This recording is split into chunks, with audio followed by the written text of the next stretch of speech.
Hey, my wise and not so wise friends. So it was the day before yesterday. I had a topic come to me and I had started recording that topic, and then I got a phone call from my mom, and then I went and helped move a couch where I learned I still have my physical strength, but I don't really got the stamina anymore. And then after doing that, I thought I'd try to do the video again, and then my sister calls, and then I get off the phone with that sister, and then my other sister calls.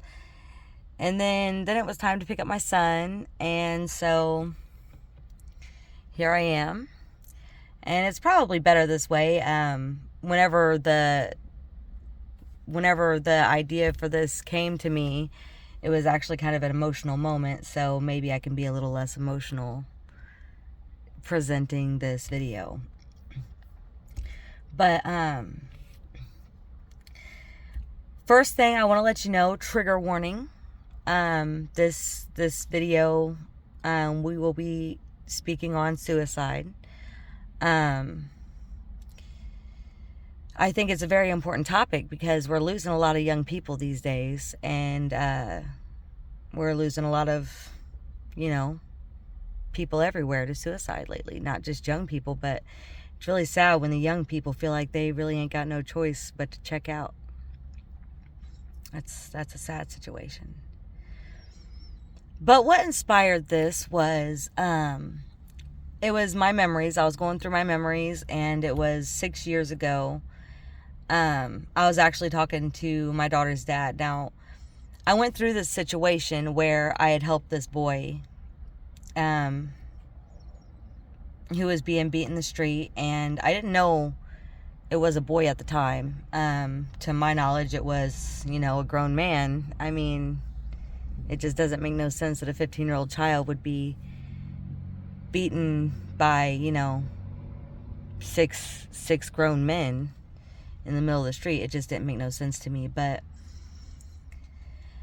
when that happened, I was going through a lot of things in my life, and I'm someone that has always battled with suicidal thoughts and ideations, and life's hard.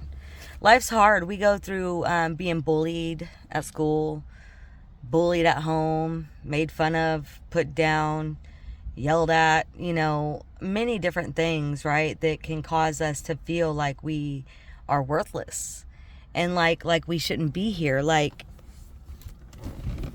we don't deserve, like we don't belong here.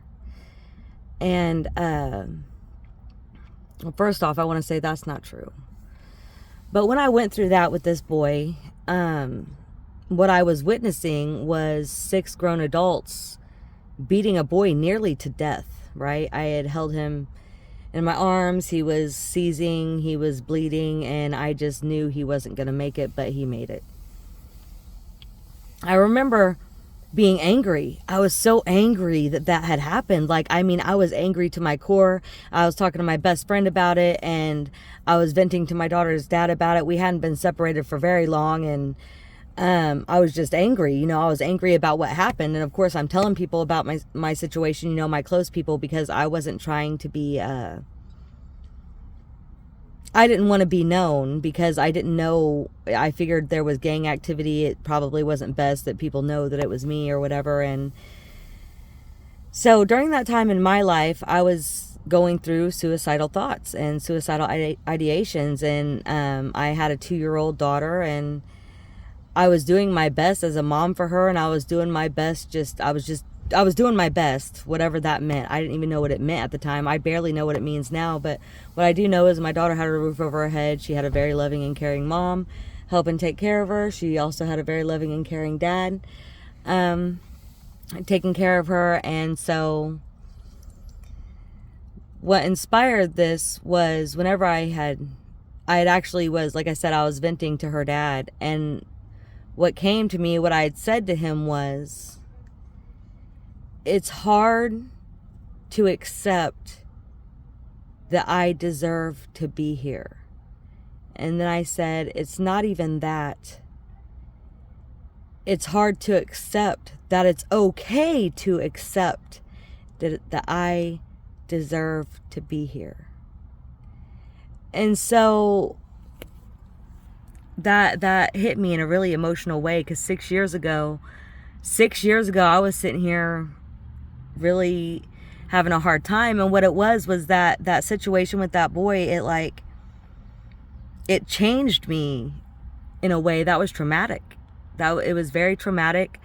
I didn't feel like I did anything special. This wasn't about me. This was about that boy, and I did only what I thought I was supposed to do. I mean, I personally can't see somebody being hurt and do nothing about it. I can't. Anyway, then all of a sudden my story was getting out there. Our story was getting out there. And I believe that me and that boy played a significant part in each other's lives. I believe that God placed me in that spot, me specifically, for a reason. And there's something about seeing somebody being nearly beat to death that kind of puts life in a different kind of perspective and light. And so that impacted me in a very strong way. And then when I was reading the comments from strangers from the story, all these strangers, they don't know who I am. They don't know nothing about me. And, we should have more people like her, angel on earth. And I'm going to say it was really nice to read those. I bawled for every single comment. It was really nice to read those comments. But 6 years ago, it was hard to accept that those comments were for me. So the word hero is like a really big 4-letter word. And I didn't feel that it was for me. I just did what I was supposed to do. And so when speaking about suicide, life and death, I'm somebody that finds life to be a very a precious thing. But it's hurtful to me when I see a comment or a message like that and then feel like, who are you? Who are you to deserve to be here? Right? That's how I felt about myself, I felt this way about myself since I was a child. And so all these Tagakop stories that I share, you remember I said they all come from a backstory, like the one where I was fishing the weed from the rooftop. I was at my mom's, and Mom did her best. She did her best to keep me from him. She knew that things were going down. We all knew. Of course, I'm going to do whatever I'm going to do, whatever Jessica thinks is right. So me and my mom, we got into a big, huge argument. We got into a fight. Brandon shows up to get me, and I leave from her. And mind you, we didn't get physical in a way of hitting or anything like that, but she physically tried to keep me from leaving, and I physically removed her out of my way. And, so there's chaos here. Here my mom is trying to save me from something she already knows is going to happen. And here I am saying, no, I'm going to ride and die for this man over here. I'm going to go with this man. This man comes pulling up because I'm a scapegoat. All the money that was made, that was his. I didn't get no benefit from that money. I mean, I got to go out to eat. I got to gain 150 pounds, but I didn't get to benefit from that money. We didn't do anything together. We didn't do anything fun. So here I am risking my freedom and my life for a man that quite literally only seen me as a scapegoat. You remember I said I was riding on being a minor for years, and he was riding on that too. I didn't feel like I could say no when going to meet for the 2 ounces of weed. I felt like if I said no, that I would be betraying my man who I love dearly for whatever reason. And these are just small examples of things that cause us to feel worthless.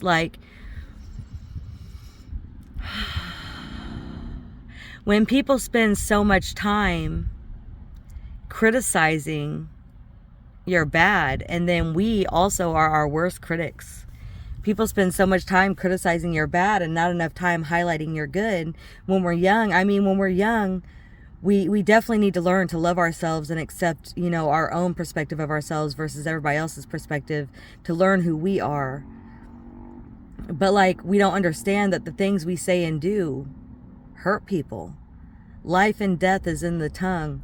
And the things you say, it hurts people. It ends lives or it saves lives. And it could one day be your own. You never know what a stranger is going through, so you just got to be kind. The last words you say to somebody could end or save a life, and it could be your own life. You don't even know the impact you had just because you decided to be an asshole that day. But I went through a lot of bullying growing up. I went through a lot of, you're stupid, you're retarded, you're ugly, you're fat, you ain't nothing. I've been, beat on throughout my life. And so, yeah, it's really hard to accept that it's okay to accept that I'm allowed to be here. God made me fearfully and wonderfully so that I could minister for him. God made me so that I could spread his kindness. God made me so that I could be a testimony to his glory. I believe that these days, and that's a big deal. It's a big deal that I have learned to quiet the voices that say you don't belong here. And I can hear the voice of Christ, and I can hear the voice of myself as I grow and as I get better and as I change. I'm not going to sit here and tell y'all that I don't still have suicidal thoughts sometimes, or let me say ideation, except for the fact that now instead of falling into those thoughts, you know what I do? I knock them down. I knock those thoughts down. I say, no, my daughter loves me and needs me. My son loves me and needs me. My mom loves me and needs me. My sisters, my brothers, they love me and need me. But even if I can't see how my family loves me and needs me, I know the kindness and the joy that I spread throughout this world, throughout my town. In public, it is my mission to make you smile. It is my mission to turn that frown upside down, baby. It is my mission to let you know that you are not alone. It is my mission to let you know that whatever you have been through is your strength. Everything that you have been through, that you went through, that you put yourself through, that others put you through, and you're still standing here today alive. Maybe not always well, but alive, because you fought, because you made it through. And you may have done it with tears. You may have done it with punishment. You may have lacked self-discipline. Self-discipline is such an important thing. We got to learn self-discipline in our age. Once you hit 29, it's time to grow up. It's time to put some discipline on ourselves, because ain't nobody else doing it. And if we can't have respect for our own authority over ourselves, how are we going to have respect for any other type of authority? And I'm not saying every authority deserves your respect. I'm not saying that at all. But you must be able to recognize when and what authorities do deserve your respect. Because giving that respect to that authority is a form of self-respect. When you respect the things there are people in our lives that love us and do want the best for us. And the thing is they may not always know how to express it. They may not always know how to give it. But there are people in our lives that we got to listen to when we know that they only want the best for us. Right? And then there's people in our lives that don't want the best for us. The man that treats you like a scapegoat, he don't want the best for you. The woman that treats you however she treats you, she don't want the best for you. I don't want anybody to misconstrue. I am a woman and I am a mother, so a lot of my stories will come from a woman's perspective and a mother's perspective. But no, we got to save our boys too. We got to save our men too. This is a messed up world that we're living in nowadays. It's a dangerous world for everybody. And all it takes is a little bit of kindness, a little bit of love, spread a smile, give a hug. Let people know that they're not alone in their struggle, and stop judging everybody for what they're going through and everything that they have to survive and the ways that they have to survive. Like, we spend so much time judging and criticizing others that we forget to look within. No, no, no, baby. You gotta look within. Toss that judgment within. And don't sit in that judgment. Don't sit in the, oh, I'm a bad person or a bad mom or a bad dad because of XYZ. No, no, no, no, no. We're going to accept that we don't like this part about ourselves and that it's not healthy for us or the people that we love around us. And then once we accept it, once we acknowledge that, we're going to accept it. And after we accept that, we're going to work on making positive, active change. Next time you blow up on anybody, ask yourself, why did I react that way? Now, I'm not sitting here victim blaming. No, no, no, no, no. We react to things that happen to us, right? But there is a strength and a power in having control over our own reactions, because we cannot control what others do to us, what others say to us, how others treat us. So we have to have control over our own reactions, physically, mentally, and emotionally. We have to do our best to guide ourselves, and always remember that Christ is guiding you too, guarding you. But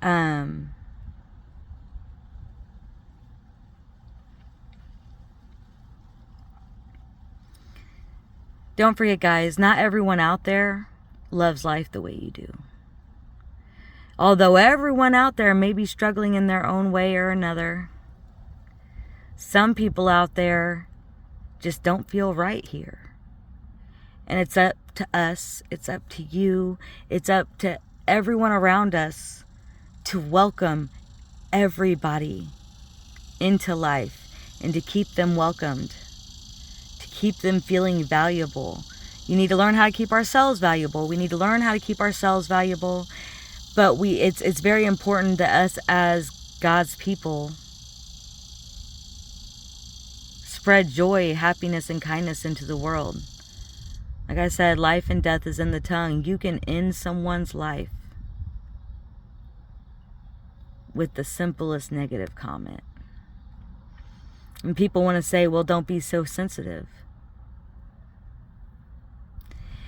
When you're dealing with all these negative comments from every single direction you go, it's kind of hard not to be sensitive off a stranger who just confirmed that you're a POS the same way everybody else just confirmed it.